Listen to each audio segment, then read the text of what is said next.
মোহাম্মদ রমজান আলী। দীর্ঘ বিবাহিত জীবনে সন্তান না হওয়ার কারণে এখন আত্মহত্যা এই আকবর হোমিও চিকিৎসালয়ের খোঁজ পাই এবং আল্লাহর অশেষ রহমতে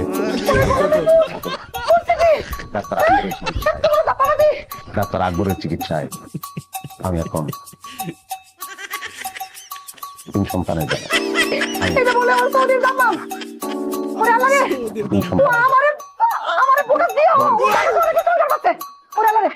ডাক্তার আকবরের ডোজ খান পোলা বইনে সংসার খুঁজা খান।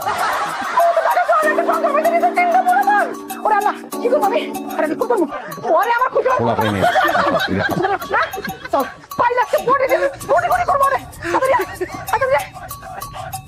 আমার কাজ শেষ ঠিক আছে আমাদের